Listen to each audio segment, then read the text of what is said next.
أعوذ بالله من الشيطان الرجيم. بسم الله الرحمن الرحيم. يا أيها المزمل قم الليل إلا قليلا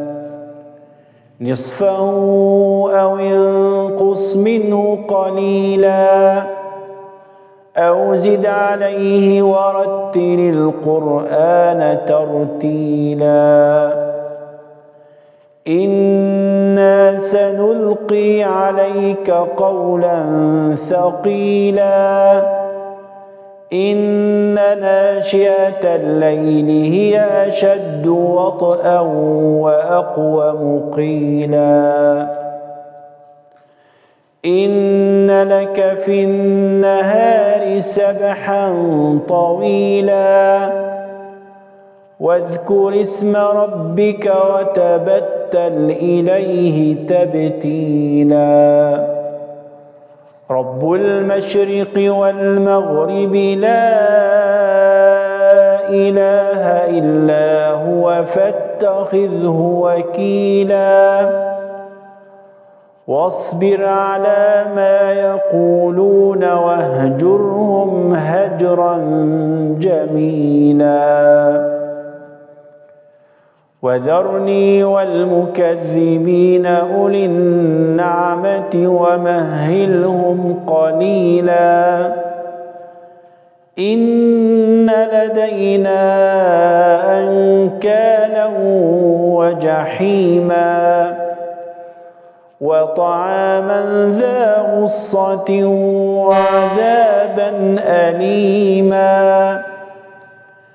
يوم ترجف الأرض والجبال وكانت الجبال كثيبا مهيلا إنا أرسلنا إليكم رسولا شاهدا عليكم كما أرسلنا إلى فرعون رسولا فعصى فرعون الرسول فأخذناه أخذا وبيلا فكيف تتقون إن كفرتم يوما يجعل الولدان شيبا السماء منفطر به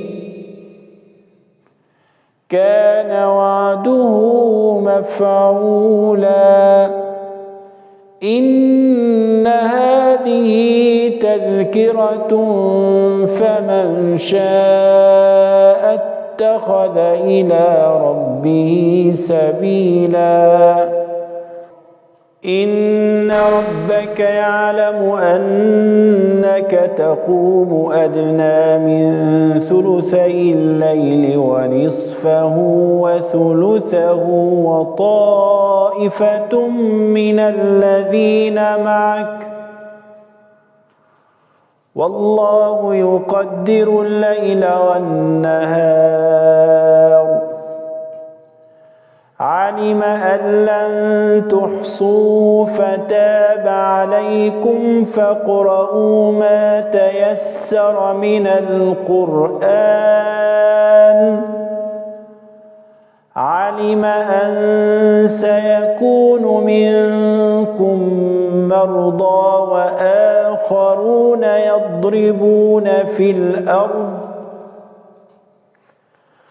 وآخرون يضربون في الأرض يبتغون من فضل الله وآخرون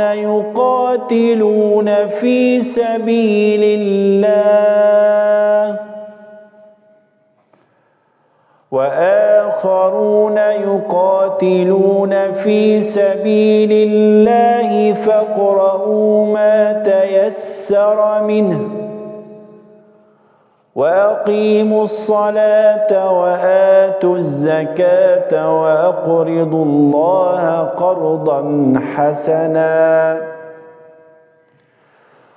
وما تقدموا لأنفسكم من خير تجدوه عند الله هو خيرا وأعظم أجرا واستغفروا الله إن الله غفور